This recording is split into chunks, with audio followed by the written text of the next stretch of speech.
The monumental development of Hatshepsut at Thebes, obviously we've just heard quite a little bit about that already. She directed substantial resources towards the monumental development of the landscape. We've got the divine temples of Karnak and Luxor. We've got her mansion of millions of years at Deir el Bahari, the small temple that she built at Medinet Habu, and she also put a lot into the development of religious festivals at Thebes. So, my PhD research is looking at this monumental development of Hatshepsut at Thebes, and my overall aims are to investigate the mechanisms and communication strategies that Hatshepsut developed to legitimise her kingship within the sacred monumental landscape, to examine the programme of royal self-presentation that she develops, to develop a theoretical reflection on the meaning and functionality of the monuments themselves and the landscape as a whole, and to try to elucidate the motivation behind those developments and establish whether there was a specific personal agenda. So the first one of that, to investigate the mechanisms and communication strategies that Hatshepsut developed to legitimise her kingship within the landscape, I want to look at things like what did she do, who was she communicating with, what did she want to convey, and why. The second aspect, to examine her royal self-presentation. As we all know, the issue of self-presentation is particularly relevant as Hatshepsut's reign was unusual, because she was a female trying to rule within a predominantly male dynastic framework, and more importantly, there was already a legitimate pharaoh on the throne. So what image of herself does she want to present, and to whom? Is there one intended audience, thank you, or multiple, and is the mode of self-presentation the same for each? Does she utilise a traditional programme of self-presentation? Is it innovative, or are there elements of both? And I think we've already seen some of that already from Andre's talk, that yes, there are influences, but I think we're going to find innovations as well, and to see how she utilises those different elements together. And what did her choices suggest about the rationale behind them? In terms of developing a reflection on the meaning and functionality of the monument and the landscapes, were any of the monuments intended to function individually, or were they all interdependent? How are the various monuments interconnected, and what does the interconnectivity of those monuments actually tell us? And finally, in terms of elucidating the motivation behind the developments, why did Hatshepsut do certain things? Were her motivations political, ideological, economic, personal, a combination of those? Was she seeking popular support? And what was she trying to achieve in terms of herself, the gods, the elite, her people, and why? So that's my overall PhD thesis. I'm utilising a threefold methodology, and I'm considering each of the monuments individually and then together, and I'm looking at the architectural context, the iconographic programme, and the textual composition that are utilised within those monuments. In terms of architectural context, I'm looking at the architecture in terms of function, also the form. What are the origins of those forms? Are they new forms? Does she use forms that have been in use previously and adapt them to her own needs? That sort of idea. I want to look at the processional circulation patterns, and I'm also looking at obviously how the monuments connect. In terms of iconography, I'm looking at the images and themes that Hatshepsut selects, which aspects of those are innovative and which are traditionalistic, and I want to think about why certain motifs were actually used. And obviously iconography incorporates the statuary. So what forms does her statuary take? Where were certain statues located? What was their functionality? What aspect of Hatshepsut did each statue convey, and to whom? And is it traditional or innovative? And finally, the text and image are often complementary in self-reflecting media, but occasionally the text can tell us more than the images. So do they explicitly outline Hatshepsut's motivations, and can we take them at face value? What does the use of feminine and masculine words and titles suggest? And are those feminine words and titles used in certain contexts? Are feminine used in one, masculine in another? Are they intermixed? Is it just in certain circumstances? And what can we draw from that if there does appear to be a pattern? So, when I started my PhD research, it's a case of which monuments or elements of monuments was Hatshepsut responsible for? Well, you could probably all rhyme them off, and there's these things that we just take for granted that are Hatshepsut, but the more you start looking, you sort of wonder, was she responsible for all of that?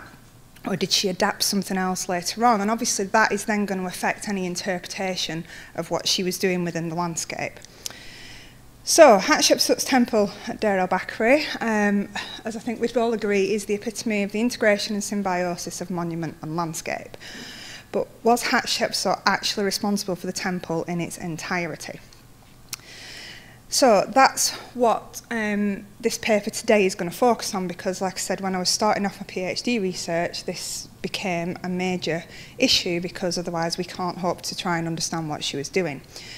So the general assumption is that Hatshepsut was wholly responsible for the construction of the temple, but there are alternative theories that suggest that it may have been Thutmose I or Thutmose II, and then Hatshepsut took over the temple on their death and adapted it. So, as I said, this issue needs major consideration because it will have an impact on any interpretation.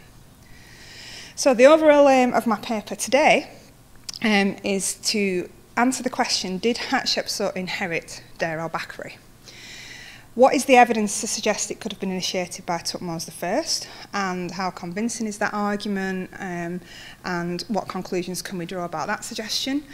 What is the evidence to suggest it could have been initiated by Thutmose II? Again, how convincing is that argument, and what conclusions can we draw? And then, for myself, how does that then relate to and affect any interpretation of Hatshepsut's activities and the motivations and agenda that drove those? So, in terms of the suggestion that Thutmose I may have founded the temple, as Andre mentioned, there's long been thought that there's been a connection between KV20 and Deir el Bahari. So the main evidence that Thutmose I may have established a temple is John Romer's argument that KV20 was originally excavated by Thutmose I. I'm not going to go into that whole argument because, again, as Andre said, it's not been fully resolved. A lot of people agree with John Romer that it was Thutmose I. Some people still hold the initial theory put forward by Howard Carter that KV38 was a tomb of Thutmose I, and Hatshepsut excavated KV20 for the double burial of her and her father. There is a third theory put forward by Catherine Rowerig that it was actually initiated by Thutmose II because we haven't yet found his tomb. So this argument is really based on something that we're not certain of. There is this long-held belief that Deir el Bahari and KV20 were intended to function as one harmonious mortuary complex, and I think from what Andre presented before, I think you'll probably all be convinced that that is the case. It's what I'm working with at the moment. And the other evidence to suggest that Thutmose I may have been the founder was that he's explicitly honoured within the temple. Obviously, he's present in the iconographic programme in the Royal Cult Complex and also in the Upper Anubis chapel. But how convincing is this argument? Well, as I said before, the argument that KV20 was Thutmose I's tomb is not universally accepted, and so the original theory about KV38 and KV20 has still got credence. And the third hypothesis relating to Thutmose III just throws that all into question. My research is mainly focused on the visible landscape of Hatshepsut, so I've not done much more research than this in terms of KV20. If that becomes necessary later on, I will do that. But this link to Thutmose I is based on these hypotheses that are far from proven. So I think at the moment I'm going to discount the fact that Thutmose I could be responsible for Deir el Bahari. Because the other issue is, if we look at the images, these were included posthumously in the temple by Hatshepsut. Now, you could argue that she did that to honour her father who initiated the temple, but I think it's probably more plausible that she chose to represent him as a way of honouring her father and then asserting his position as a legitimate king. Because if she asserted her father's legitimacy as a king, then that would consequently strengthen her own legitimacy. And as we've said, the connection between Deir el Bahari and KV20 is a logical conclusion that they are one harmonious complex, but again, a lot of it is hypothetical. We still don't have the concrete evidence to prove that that's the case, and there's no further evidence that I've found so far that could suggest an origin of Deir el Bahari in the reign of Thutmose I. So, what about Thutmose II? This argument is far more overt and far more complex, and it's was put forward by Zygmunt Wysocki, and his argument is based on his architectural studies at Deir el Bahari. He carried out a really detailed study of the walls and the joints and mainly focused on the upper terrace. And he also asserted that in such a location, that is at the bottom of the rock massif, the construction works must make progress from the higher parts to the lower ones, never the other way round. That's a point that we will come back to in a few moments.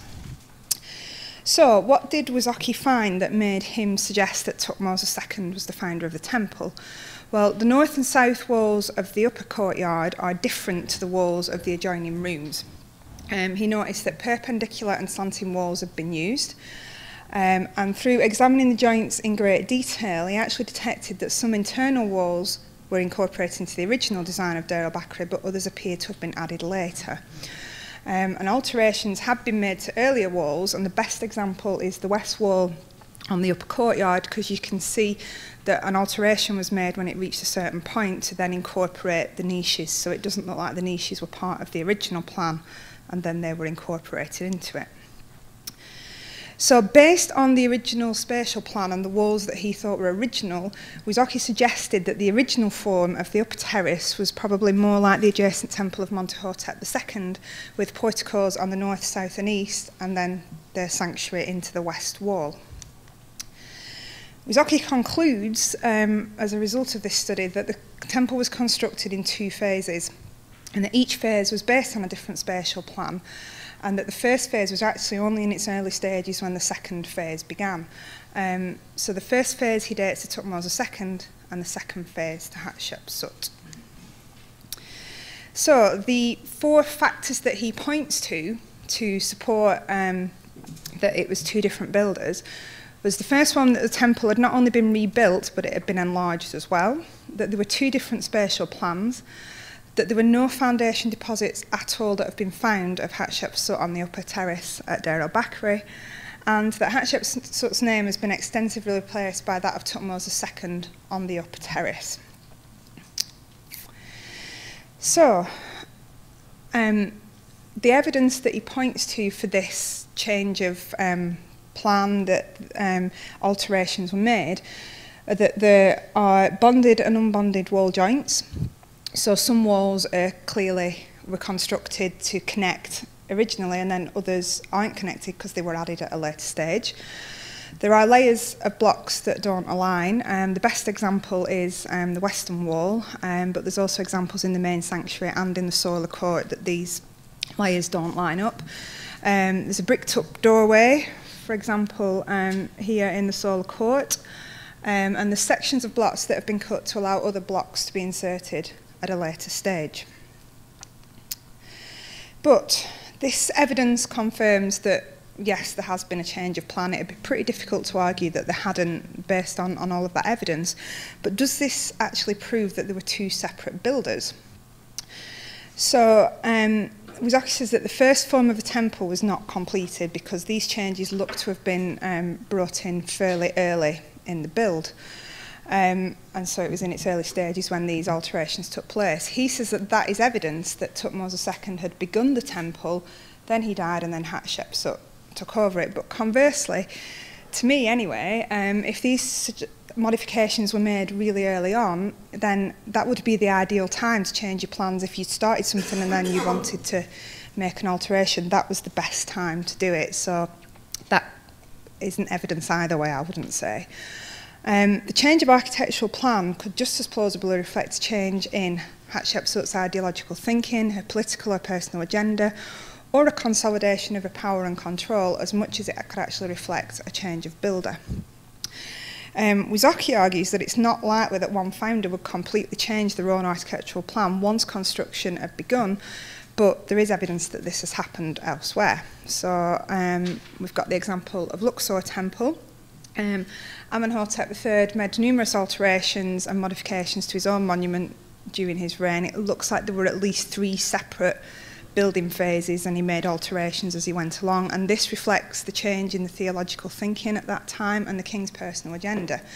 We've got new walls built against older ones, and as at Deir el Bahari, they're not bonded to the original ones, so that's what shows that they were added at a later stage.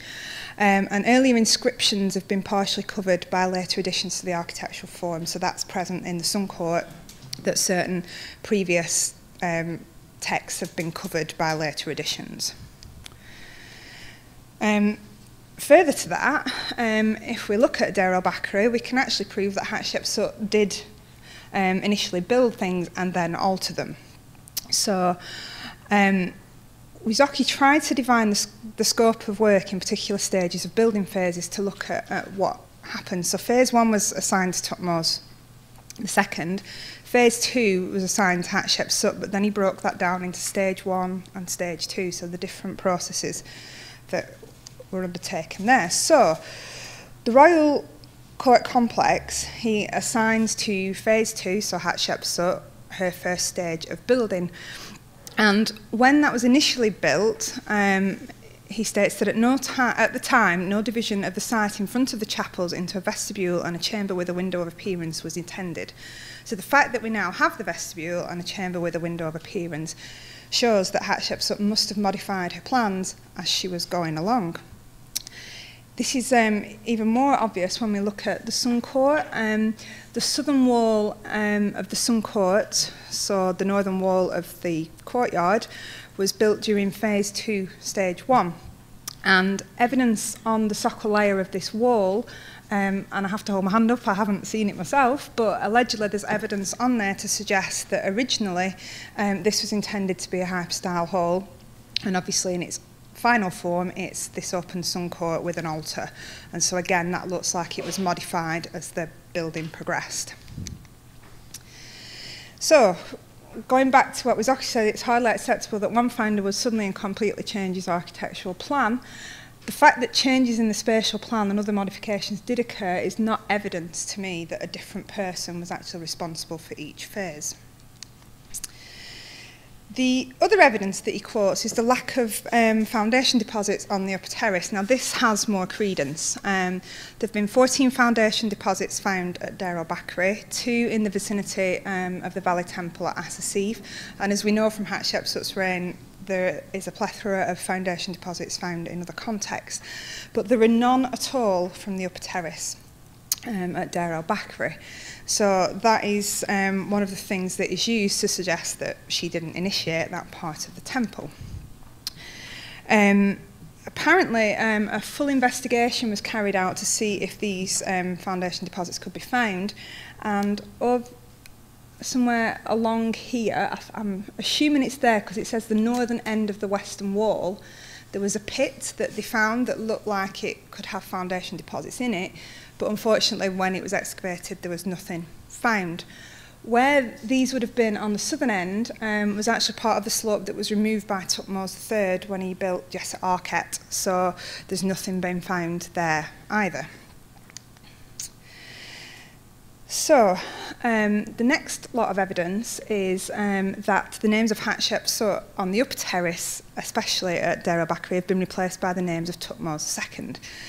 There's 114 alterations in the courtyard, 16 on the columns from the courtyard, and then there's a further 60 alterations in the Hathor Chapel.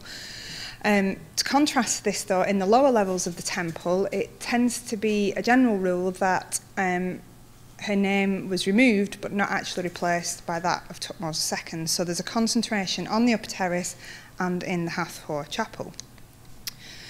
So Wizocki states that the reason for this phenomena is that Thutmose III wanted to give back to his father what had been once taken from him by the Queen, and it seems to be a way of stressing the importance and attribution of this part of the temple to the actual founder.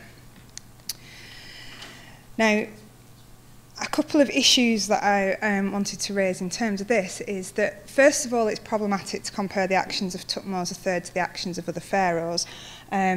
It's a totally unique situation, and so by its very nature it's incomparable, because he's asserting that the fact that Thutmose III altered the names to Thutmose II rather than to his own is showing that there was a specific reason for wanting Thutmose II mentioned there.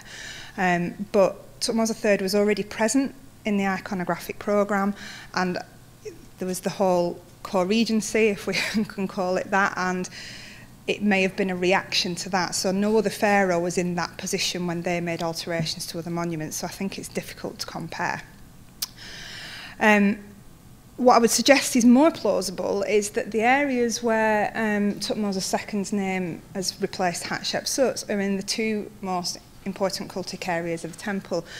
As Andre pointed out, the upper terrace was a main focus for the different festivals and obviously for the use of Hatshepsut in the afterlife, and the Hathor Chapel with its own entrance and focus of votive offerings, and that was also a key cultic area of the temple.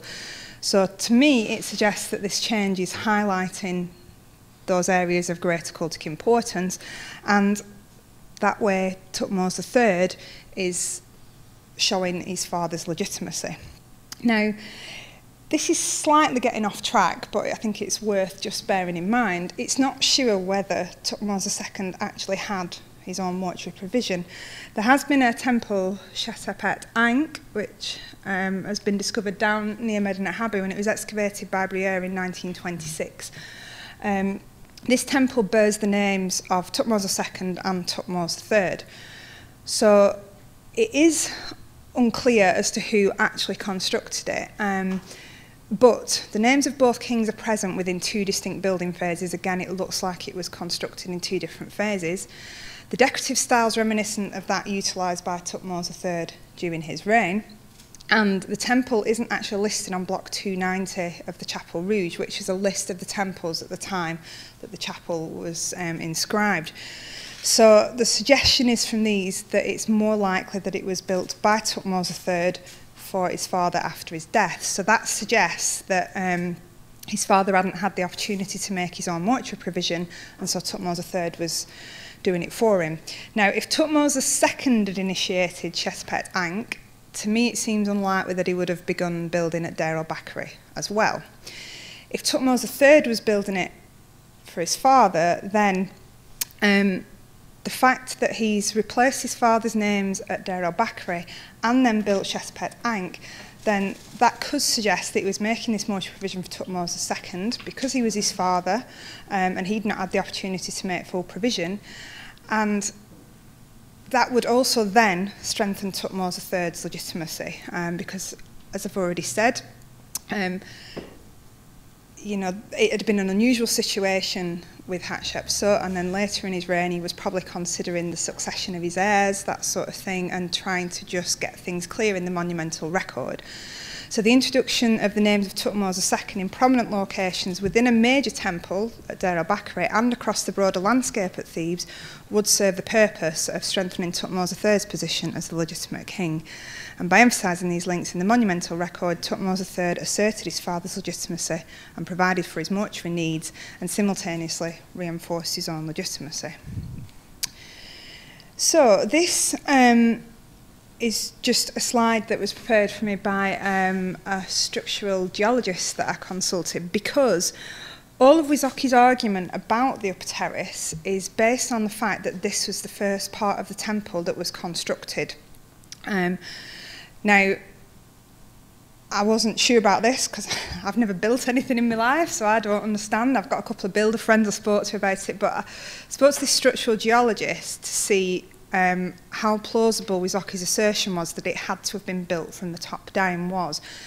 Now, he said that he thinks that the upper terrace is definitely built independently of the lower terrace, so it could have been built before the lower terrace. It's not resting upon it. But, as he pointed out, it wouldn't really be an efficient method of construction because it would be high above the ground level at the time. So his suggestion is that it's more likely that it was built from the bottom up, but having said that, he hasn't been to the temple, and so he said obviously if he could see it in real life, that may then change it. So that's something that I need to look into further, and maybe Andre, who's worked there, may have some ideas on that, which I'd be really keen to know. So, did Hatshepsut inherit Deir el Bahari? Well, the architectural evidence clearly demonstrates that there was more than one construction phase, but I think the argument for Thutmose I is mainly based on inference, and it's based on hypotheses that certainly haven't been proved either way at the moment. The argument for Thutmose II is more complex and it's really well constructed, but I feel that it's mainly based on circumstantial evidence rather than hard evidence. And other than the names of Thutmose II, which were introduced posthumously by Thutmose III, there's no evidence to link him to Deir el Bahari. And the lack of evidence with the foundation deposits, whilst we should be aware of that and we should consider the reasons as to why they're not on the upper terrace, I don't think that that's evidence that she didn't initiate it, and it's certainly not evidence that anybody else did. We've just got a gap in the record. So yeah, the plan of the temple was modified on more than one occasion. So the other thing is if we follow this argument that a change of plan equals a change of builder, then we'd be forced to follow it through to its logical conclusion and consider multiple builders, which I certainly don't think is the case. So the numerous alterations, to my mind, and I'd be interested to know if anyone else has any opinions, but they're more suggestive of a development in theological thinking, political or personal motivations, or a builder that's consolidating their power and control over the resources. Thank you. As I've just said, all of the foundation deposits that are connected to Deir el Bahari, obviously not on the upper terrace, but every other one that's connected to that area is in the name of Hatshepsut. There are no other king's names present in the foundation deposits, and it's clear that she was involved in the construction from a really early phase. So, what does this mean for my thesis? So, I want to think about how this affects our interpretation of Hatshepsut's monumental development at Deir el Bahari and across the Theban landscape as a whole. I think this is something that I need to consider with other parts of the landscape as well. There may have been different origins, I'll not get into that now, but I'm looking at the 8th pylon and things like that. Because I want to understand what motivations may have driven it, and the fact that I feel that she initiated it from the beginning will obviously lead to a different interpretation than if she adapted something that was already there. So my current working hypothesis is that Hatshepsut was wholly responsible for the temple at Deir el Bahari, and as such I'm viewing all the elements as having been ordered or approved by her. And thank you for listening.